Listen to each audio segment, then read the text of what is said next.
Assalamualaikum warahmatullahi wabarakatuh. Alhamdulillahirabbil alamin. Walladzi arsala rasulahu bil huda wa dinil haqq liyudhhirahu 'ala dini kullih. Wakafa billahi syahida. Wa asyhadu an la ilaha illallah wahdahu la syarikalah. Wa asyhadu anna Muhammadan abduhu wa rasuluh. Allahumma shalli ala Muhammad wa ala alihi wa ashabihi wa man tabi'ahum bi ihsanin ila yaumiddin. Ya ayuhan nas ittaqu rabbakum alladzi khalaqakum min nafsin wahidah khalaqa minha zawjaha wa basa minhuma rijalan katsiran wa nisaa'a wattaqullaha alladzi tasaallaha kana 'alaikum raqiba wa ba'd. Fa inna asdaqal hadisi kitabullah wa khairal hadyi hadi Muhammadin sallallahu alaihi wasallam. Syarrul umuri muhdatsatuha fa inna kulla muhdatsatin bid'ah wa kulla bid'atin dhalalah wa kulla dhalalatin finnar. Ayol ikhwah akramana subhanahu wa ta'ala. Insyaallah kita melanjutkan mengkaji kitab Tauhid At-Tamimi oleh Syekh Muhammad bin Abdul Wahhab rahimahullah ta'ala.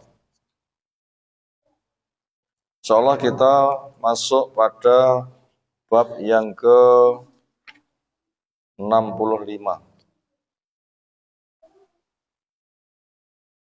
Tidak dibenarkan meminta Allah atau menjadikan Allah sebagai perantara ketika orang punya kebutuhan kepada makhluk. A butuh kepada B, Allah yang dijadikan perantara.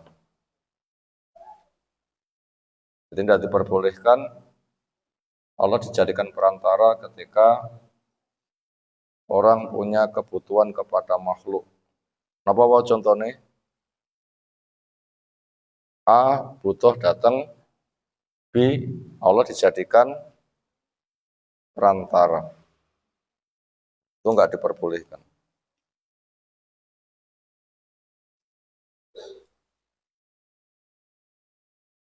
Bagaimana uraiannya? Kita baca dulu. Qala mu'allif rahimahullah ta'ala, diriwayatkan dari Jubair bin Mut'im bahwa ada seorang Arab Badui, orang Arab dari pedalaman, bukan dari wilayah perkotaan. Perkotaan simbol peradabannya sudah maju, kalau pedalaman masih bersifat tradisional terbelakang. Kegiatannya ngalam, terjun ke alam. Ya mungkin garap lahan, penggembala. Belum banyak kesentuh oleh pendidikan modern. Sehingga perilakunya sebagaimana lingkungan.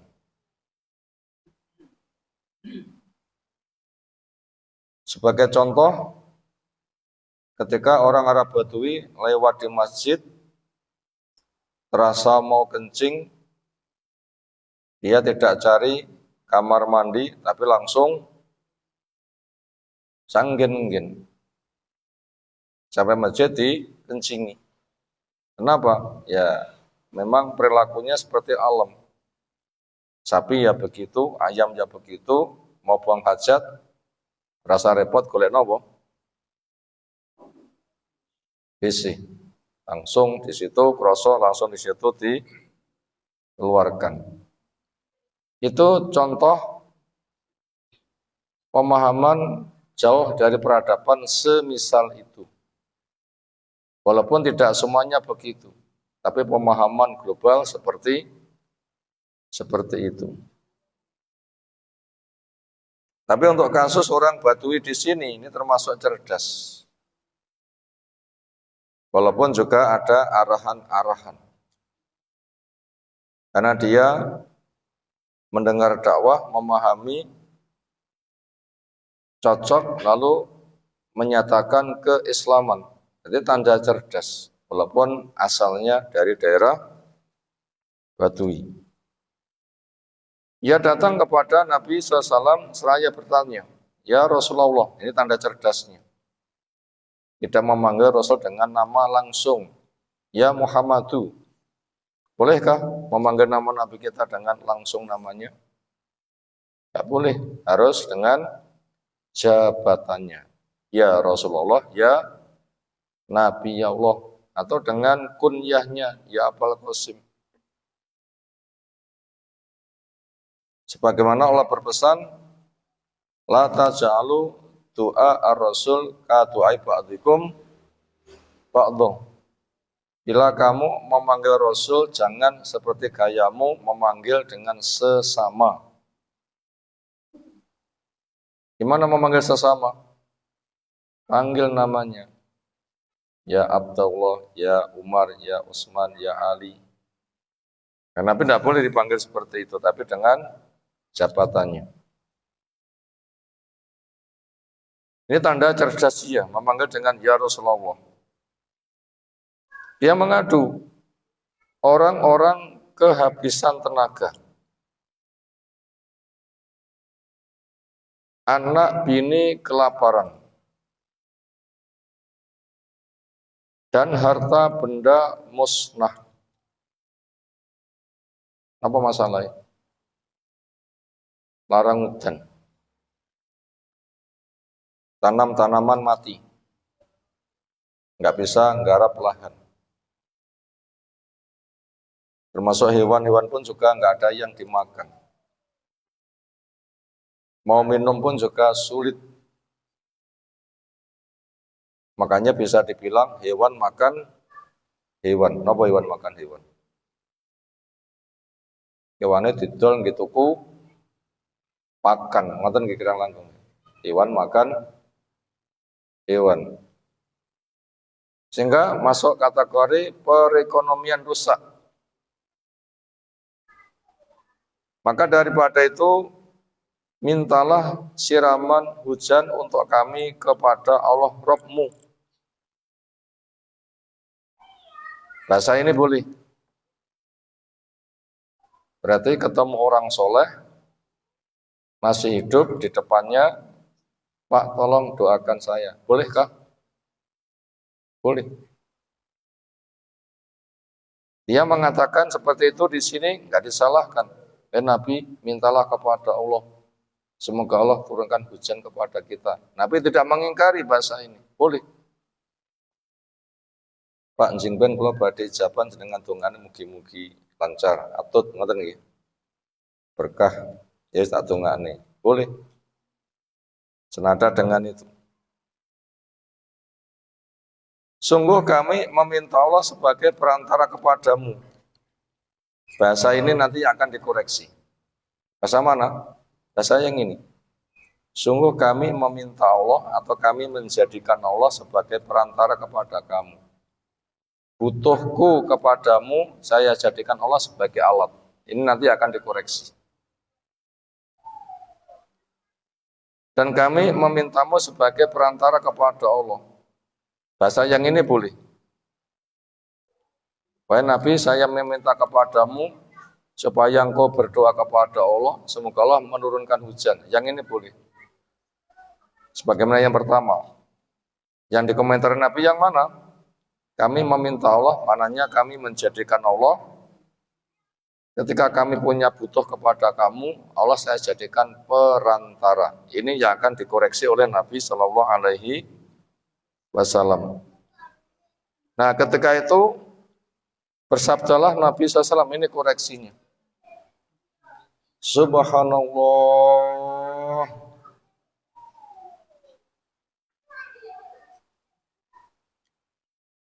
Maha suci Allah. Fama zala tidak berhenti-henti. Yusabihu beliau berucap ini. Subhanallah, Subhanallah, Subhanallah. Entah berapa kali.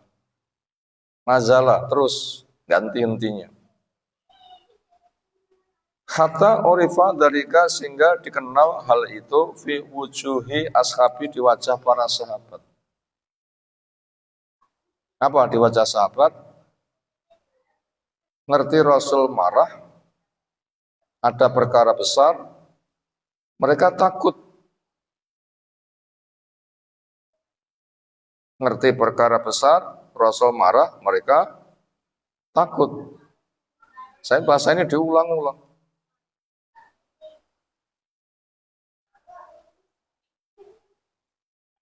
Setelah setelah itu beliau mengatakan, wahai haka celaka kamu. Atadri maullah. Apakah kamu tahu akan kedudukan Allah?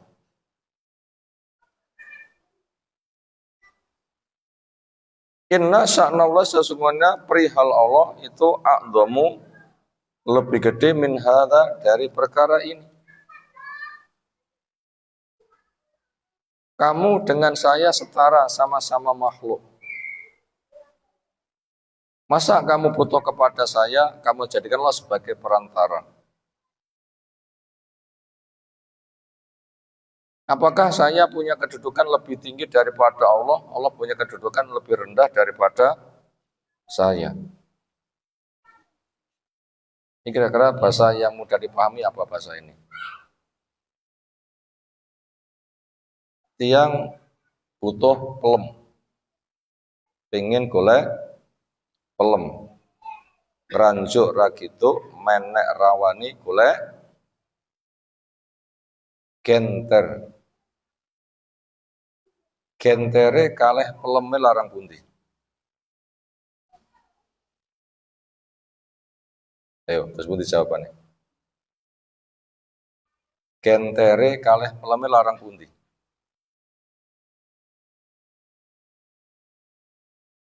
Terus pundi dan jawab.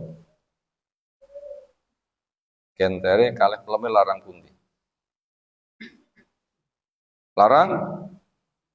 Angel jawabannya ini. Ya larang peleme. Larang gentere ya cedok genter langsung gomulir langsung golek pelem. Sing digoleki napa? Peleme. Gentere sebatas alat. Mengke peleme kena gentere di kena peleme gentere di uncal nih. Jadi Allah itu direndahkan. Makhluk ditinggikan. Jadi nggak boleh menjadikan Allah itu sebagai perantara. A butuh kepada B, Allah dijadikan alat. A butuh pelem, Allah dijadikan genter. Bahasa gampangnya ngoten niku. Ini perkara berat. Langsung diprotes Nabi Shallallahu Alaihi Wasallam dengan protes keras, berucap subhanallah berulang-ulang sampai terkenal, sampai dikenal di wajah sahabat. Ngerti bahaya besar, mereka amat sangat takut. Nah begitu, karena menjadikan makhluk luwih gede derajatnya daripada Allah Subhanahu wa Ta'ala. Lalu beliau berkomentar, innau sesungguhnya la yustasfa'u billah ala ahadin. Tidak boleh Allah dijadikan perantara ketika orang butuh kepada yang lainnya. A butuh kepada B, Allah dijadikan alat. Ibaratnya seseorang butuh pelem, Allah dijadikan genter. Kena pelemnya genternya di buah. Nggak boleh yang seperti itu. Itu namanya betul-betul menjatuhkan martabat Allah Subhanahu wa Ta'ala. Nah begitu, itu pokok permasalahan seperti itu. Sementara di masyarakat, orang mendudukkan kedudukan dia lebih tinggi daripada Allah itu terlalu banyak. Terlalu banyak. Di masyarakat, orang menjadikan dirinya punya kedudukan lebih tinggi daripada Allah itu terlalu banyak. Sekarang kita lihat dulu apa contohnya.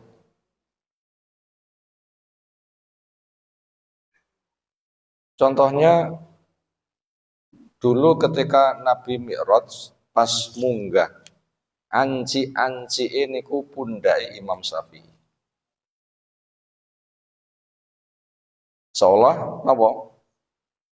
Kedudukan Imam Syafi'i itu lebih mulia daripada Nabi. Nabi gak semunggah, enggak tak terni. Betulkah berita itu? Dan khurafat wol. Khurafat apa? Wol. Tapi kata tiang sing percaya ngoten niku. Nabi betul-betul direndahkan. Lara ance-ance punda Imam Syafi'i gak iso Mi'raj. Masyarakat banyak yang ditipu. Sementara kita tahu kapan lahir Imam Syafi'i. Tahun 150 Hijriah. Berarti Nabi sampun meninggal lama. 100 tahun punjul. Kok iso-isone Rasul Mi'raj ance-ance pundai Imam Syafi'i. Itu penyesatan hanya berkembang kayak begitu banyak di masyarakat. Yang lain nopo? Rekayasa akidah Jahmiyah. Terus pun di akidah Jahmiyah. Jahm Biswawan At-Turmudi. Itu di akhir-akhir dari masa dinasti Umayyah. Terus pun di pemikiran Jahm bin Sofwan At-Turmudi. Sehingga dikenal dengan akidah Jahmiyah. Yaitu mentakwil nama dan sifat Allah. Semisal Allah itu istawa diganti istaula.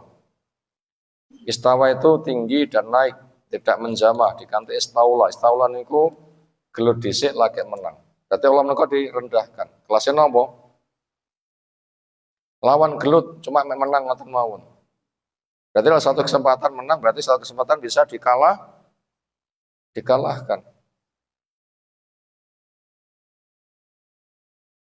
Akhirnya disimpulkan di atas langit nggak ada apa-apa, kosong.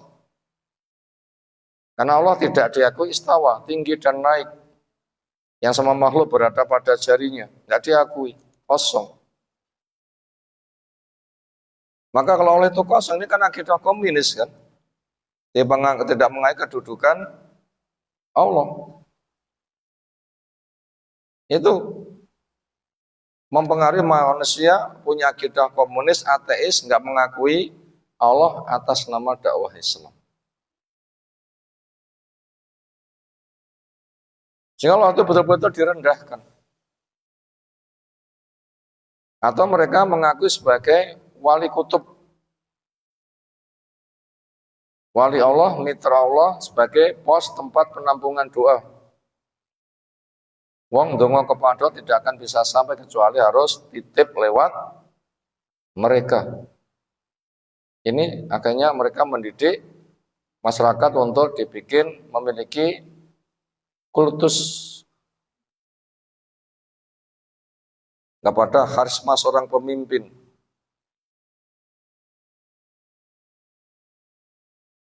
Sehingga Allah tidak dibutuhkan pemimpin, yang paling dibutuhkan sebagai wakil Allah tempat penitipan. Makanya di situ berlaku salam tempel. Nek tempel amplope kandel dungane dawa. Makanya mereka tuh ketika ngambungi tangannya yai pol-polan. Kenapa? Ya ini wis rido berkah. Apa sing dadi karepe keturutan. Nanti ya ini mati, golek berkah nyang kuburane, dilus-lus patoke, diusap-usapne awake kabul apa sing dadi karepe. Nanti ke sana nanti ujung-ujungnya. Perendahan kepada martabat Allah Subhanahu wa ta'ala. Nanti ujung-ujungnya ke situ, cuma aneka ragam bentuk saja.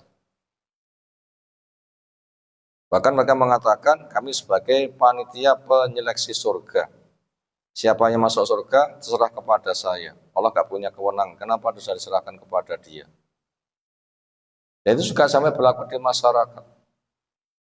Organisasi kami punya tradisi begini. Bila masuk surga ikuti tradisi kami. Lewat mati nggak bikin acara ritual nganti pitung dinane diulang hari ke-40, diulang hari ke-100, ke-100, ke-100, sewune, setahune, lerang ngono, sok gak tak tompo ketika kamu pengen masuk surga. Kenapa? Panitia penyeleksi surga itu lewat organisasi kami. Sama kan. Mendudukkan makhluk lebih tinggi daripada kedudukan Allah. Banyak. Itu aneka ragamnya. Ini kira-kira masyarakat sing diplek foto ngaten niku wonten napa mboten? Rata-rata masyarakat kultus iyai nggih ngoten niku masalah. Sehingga promosi mereka datang para alim ulama ingkang tansah kula taati. Bahkan taruhan nasib pecah gesang derek Mbah Yai surga nurut neraka katut sudah wayah nyebrang jembatan di atas jahanam gondelan sorbane Mbah Yai. Ini kan betul-betul menjadikan makhluk segala-galanya. Nanti ujung-ujungnya ke sana, pembodohan kepada masyarakat. Maka ternyata itu langsung mendapatkan kritik dari Nabi SAW dari si Badui tadi. Saya butuh kepadamu, saya jadikan Allah sebagai alatnya. Ibaratnya engkau itu adalah mangga, saya enggak iso mendapatkannya, maka saya jadikan waktu sebatas genter. Selesai saya buang. Maka itu langsung diprotes oleh Nabi Shallallahu Alaihi Wasallam. Nah, begitu. Itu isi dalilnya. Sekarang kita masuk kepada rangkumannya. Ada 6 nomor yang sempat terangkum, mau dicatat silahkan. Nomor 1. Fitrah manusia. Kenal Allah, butuh Allah, dan siap menghamba. Ini pertama. Fitrah manusia, fitrah makhluk, fitrah manusia. Kenal Allah, butuh Allah, dan siap menghamba. Itu fitrah manusia. Ada 3 hal. 1, kenal Allah. 2, butuh kepada Allah. 3, siap menghamba. Napa niku fitrah? Bawaan asli. Bawaan asli gula niku napa rasane? Legi. Bawaan asli uyah niku napa rasane? Asin. Belum memaniskan diri sudah manis, itulah gula. Belum mengasinkan diri sudah asin, itulah garam. Artinya memang Allah mencipta dengan kodrat seperti itu. Itu namanya fitrah. Maka manusia itu kenal kepada Allah, butuh kepada siapa menghamba, siapa yang mengajari. Itu bawaan. Itu bawaan. Itu nomor 1. Nomor 2, Allah menurunkan petunjuk dengan adanya kitab dan rasul. Allah menurunkan petunjuk dengan adanya kitab dan rasul. Sebagaimana ada pada surah Al-Isra, surah Yunus yang ke-57. Allah memanggil ya ayuhan nas.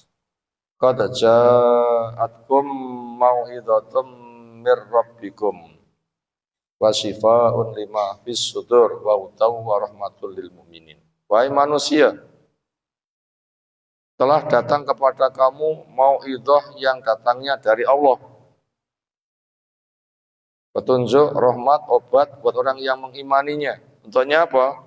Wahyu diturunkan, Jibril suruh membawa diantaranya Dan manusia terbaik diangkat sebagai Rasul punya tugas untuk membacakan, menjelaskan, memberi contoh bagaimana cara menghamba kepada Allah. Itu nomor 2. Allah menurunkan petunjuk dengan diturunkannya kitab dan diutusnya Rasul. Tujuannya apa? Tujuannya supaya manusia bisa menghamba dengan benar. Kenapa? Karena punya fitrah tadi. Kenal Allah, butuh Allah, siap menghamba. Tapi lahir kan nggak punya ilmu, ya kan? Dan nggak punya ilmu. Kalau memang kenal, butuh, siap menghamba, rantai ilmu terus bicara nih. Makanya agar bisa menghamba kepada Allah, Allah nurunkan kitab, mengutus Rasul. Dengan seambrek mukjizat, sehingga Rasul itu nggak bisa ditolak. Karena mereka yang menolak, apa alasan menolak? Bukti itu benar sudah nyata. Rasul juga tahu ngapusi.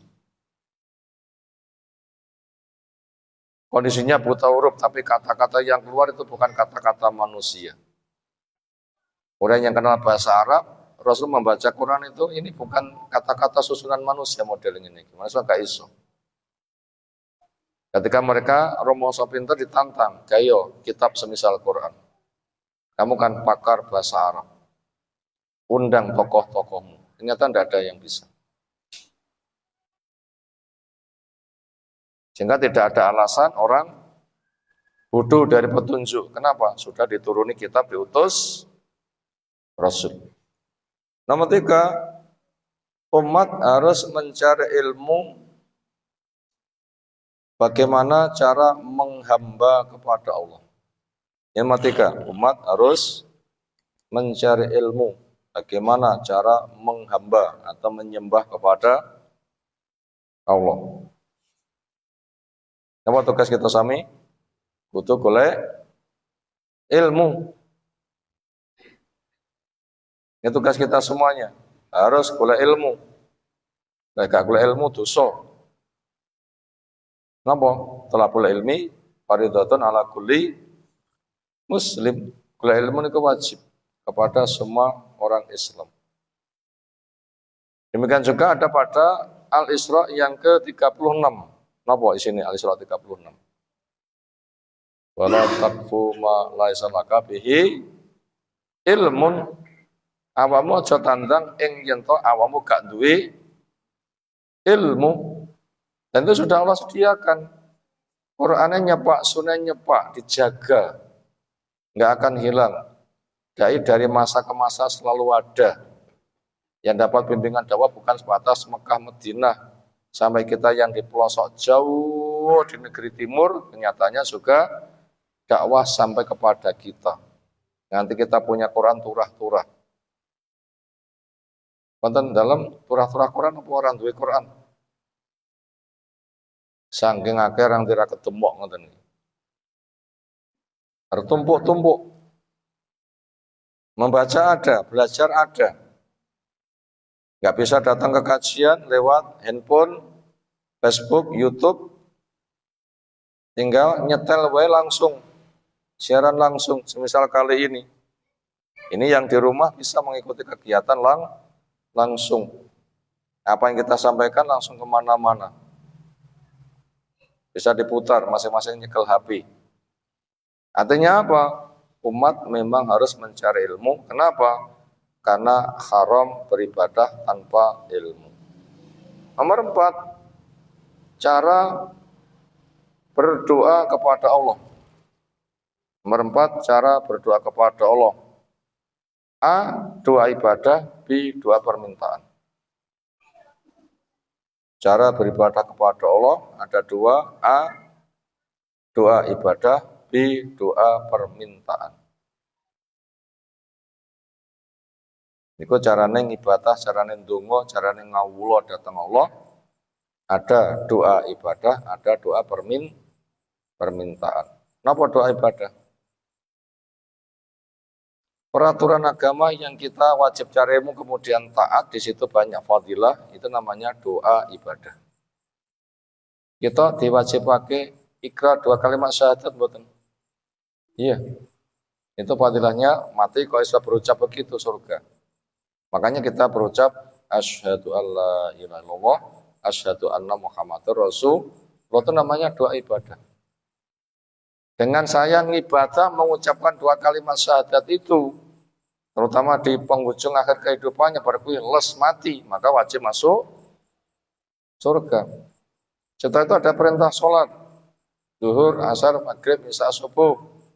Ada sholat sunnahnya, ada sholat malam, sholat duha, tahiyatul masjid, sesudah wudhu, dan aneka ragam sholat. Itu namanya doa ibadah. Artinya kita wajib melaksanakan ritual ibadah itu yang nanti fadilahnya besar sekali. Napa fadilah sholat?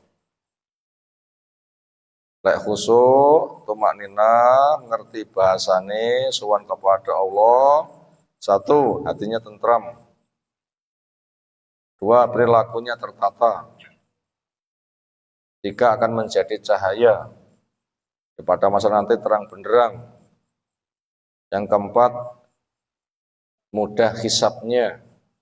Yang kelima, di depan Allah, di pada masa nanti bisa sujud kepada Allah. Ini kefadilah sholat. Penting buatan. Ya doa ibadah itu. Dengan kita kerjakan sebagaimana petunjuknya, nanti fadilah diberikan. Itu namanya doa ibadah. Zakat, puasa, haji, dan macam-macam itu termasuk jenis doa ibadah. Maka semua peraturan seperti itu kerjakan. Yang fadilahnya kita nggak bisa menghitung. Tadi yang pertama, cara doa kepada Allah. A, doa ibadah. B, doa permintaan. Kenapa doa permintaan? Situasinya buatan situasi ibadah, buatan situasi longgar, niku butuh datang Allah terus nyuwun. Misalnya pun tiang badai budal kerja nyuwun apa? Ya Allah mugi-mugi kerja kula lancar, ngarape penggawian gampang, hasilnya sae, butuh kula cukup. Itu namanya doa permintaan. Ya Allah kendaraan kula rusak, jenengan paring rezeki angge nyarbis. Ya Allah kendaraan kula ilang, jenengan paring ganti sing langkung sae. Ya Allah kula pun gede siap menikah, jenengan paringi pendamping ingkang saleh salihat. Ya Allah anak-anak kula pun gede wancanipun sampun padha nikah, mugi-mugi jenengan gampilake maringi jodone. Niki sing tiyang sepuh pun gadah Joko Perawan pun donga ngoten napa dereng. Terus sampai Jokone kepikiran aku hitungannya apa ora. Kepikiran buatan Jokone, hitungannya apa ora. Itu namanya doa permintaan. Itu tadi nomor 4. Cara minta pada Allah. A, doa ibadah. B, doa permintaan. Nomor 5, wasilah di dalam doa permintaan. Ini nomor 5, wasilah di dalam doa permintaan. A, dengan Asmaul Husna. B, dengan amal soleh. C, dengan doanya orang soleh yang masih hidup dan ada di depannya. Yang C, doanya orang soleh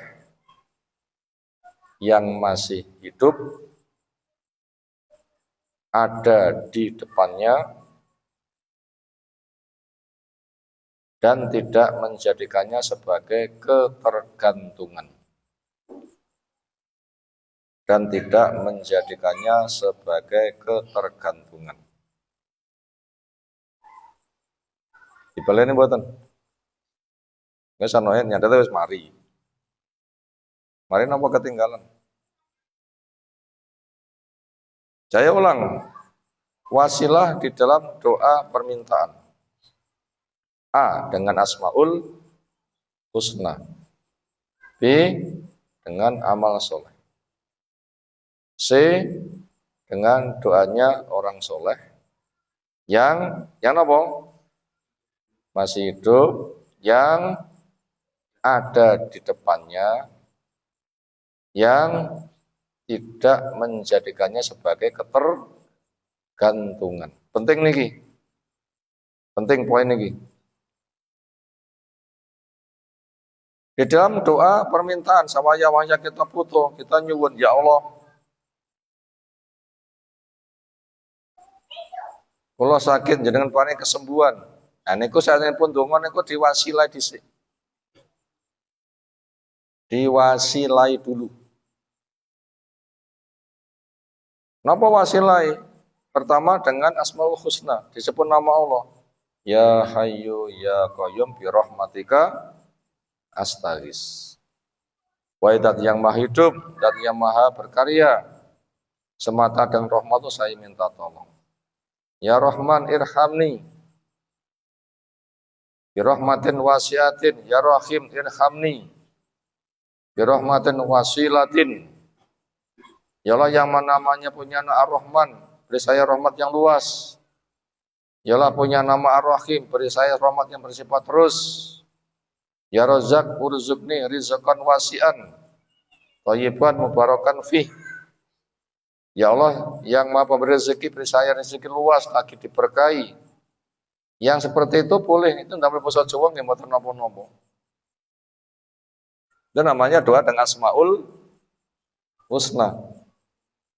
Ya nama dengan amal soleh. Ini kados kisah tiyang sing kejebak wonten guwa mboten saged metu. Tapi mulute guwa ketutup watu gede. Wana mlebu makrek siset, saged mboten. Cilik siset rasa pone gede pisan, wis gede siset. Gede ra kesiset nyurung ra kuat apa niku malah napa? Mlebu makrek ngoten, terus pun dicara nyepot.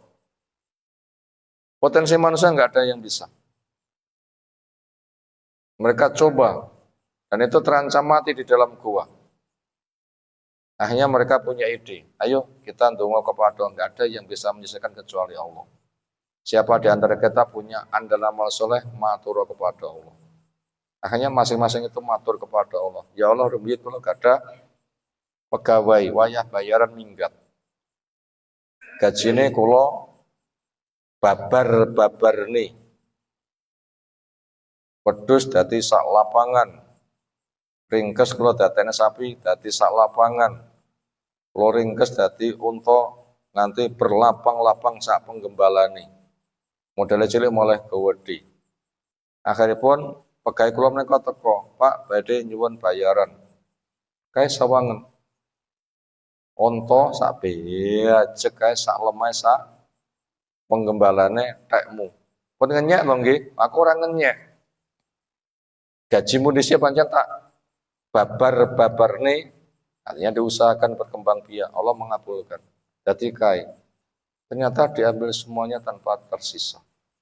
Kemudian dia ndonga, ya Allah menawi kula mengembangkan harta dia, memang cari ridhomu sekarang diambil, bekalnya kecil jadi gede, saya memang ikhlas, tolong diberi pahala, tolong saya di gua keluarkan. Akhirnya watune malih nopo? Niset. Malah entuk cahaya roh ndelok langit tapi dereng saged medal. Nomor kalih nggih ngoten niku kisah jatuh cinta ning terjaga tambah hombo ning dereng saged medal. Yang satu cerita tentang birrul walidain, yaitu kisahnya juga lumayan panjang. Akhirnya terbuka dan bisa keluar. Itu namanya doa permintaan dengan tawasul amal soleh. Nah, kita bareng ngaji ngaten iki nggih monggo. Ya Allah, bar magrib kula ngintani nisa, kula isi kanthi ngaji. Menawi kula ngaji niku ikhlas patus ridho panjenengan, mugi-mugi panjenengan paring ilmu ingkang bermanfaat, kula gadah kajat-kajat jenengan kabulni. Apa kajate? Ya terserah. Itu namanya adalah permintaan sebagaimana kebutuhan masing-masing. Itu tadi bagian yang B, yang D, yang C. Doa orang soleh yang masih hidup yang ada di depannya dengan syarat tidak menjadikannya sebagai ketergantungan. Contohnya apa? Tadi orang datang kepada Nabi menceritakan orang mengalami kelemahan, harta rusak, hewan rusak, beban keluarga semakin bertumpuk-tumpuk. Maka saya minta kepadamu, wahai Rasulullah SAW, ndonga kepada Allah. Semoga Allah mengucurkan hujan kepada kami. Itu contoh tawasul kepada orang soleh, supaya orang soleh itu minta kepada Allah, supaya masyarakat diberi kesuburan. Itu boleh. Nenek mau syaratnya tiangnya soleh, tasih gesang, wonten sak ngajengi tiang batuhe wau, wonten sak ngajeng Rasul mboten? Nggih, Rasul tasih kesukang mboten? Nggih, nah silahkan. Do Rasul jenengan donga. Rasul ninggal terus teng kuburan asal mboten? Pak, Fatihah kang panjenengan jingben kula badhe jaban. Itu pangasulane Pak nggih. Terus pun ngoten niku. Ya syirik. Penduduk Bobo, sudah saya bacakan kalimat tahlil, pahala untuk kalian. Bisa kami berpuasa, doakan kepada Allah supaya kami mampu berpuasa. Terus pun tahlil akbar untuk kuburan. Ngoten niku cara berpikir. Itu syirik. Itu apa? Syirik. Makanya bila kita minta pada orang lain, ndonga, syaratnya dia soleh, pertama, dua masih hidup, tiga ada di depan kita. Ning pun jaga nih, butuh didik mulai wong, butuh didik mulai wong. Asal boten, ya boten asal ngecip nih. Secara pribadi donga dewi, dari ilmu amal ibadah sing tenanan. Ketemu orang saling dongakne lah niku monggo. Cetok saling mendoakan. Ini boten asal ngecip nih. Ini masyarakat kata sing ngecip nih. Wayah jamaah arane teko teng masjid. Wayah acara kuburan, kabeh grutuk yang kuburan. Pokok Mbah Yai ini sing disuwani ndonga beres. Mongko mendinane masjidnya kosong, enggak ada ibadahnya. Juga enggak ada ilmunya. Nah, ini yang namanya menjadikan wong mati sebagai ketergantungan. Itu tadi nomor 5. Sekarang terakhir nomor 6. Kebodohan besar. Kebodohan besar. Orang yang menjadikan Allah sebagai perantara. Kebodohan besar. Orang yang menjadikan kepada Allah sebagai perantara agar terkabul kebutuhannya di depan makhluk. Ini yang terakhir ke-6. Kebodohan besar. Orang yang menjadikan Allah sebagai perantara agar terkabul kebutuhannya yang ada di depan makhluk. Ini sudah kita urai di depan. Allah didadekne alat. A butuh datang B, Allah didadekne alat. Mau napa contohnya? Yang butuh pelem, Allah didadekne napa? Genter, kena pelemnya di gua genter. Allah direndahkan. Itu tidak boleh, kebutuhan besar, dosa besar. Ini yang diprotes Nabi Shallallahu Alaihi Wasallam. Subhanallah, subhanallah, subhanallah. Pimpinan Rasul dawuh ngaten niku. Enggak bisa dihitung sampai ada rasa berat di wajah para sahabat. Pun Rasul sampun cekap, kita sampun paham. Menika termasuk bahaya sangat, kula tobat. Nah begitu, itu bahaya. Dan ternyata di masyarakat banyak. Allah direndahkan, orang ditonjolkan. Nah, contoh-contoh kita sampaikan tadi. Demikian tema yang kita kaji di kajian kita malam hari ini. Satu bab penting untuk menata akidah kita, bagaimana kita menjadikan Allah sebagai zat yang diagungkan. Insyaallah materi lain kita sambung menyusul. Semoga apa yang telah kita pelajari Allah berikan ilmu bermanfaat untuk kita semuanya. Ada pertanyaan silakan.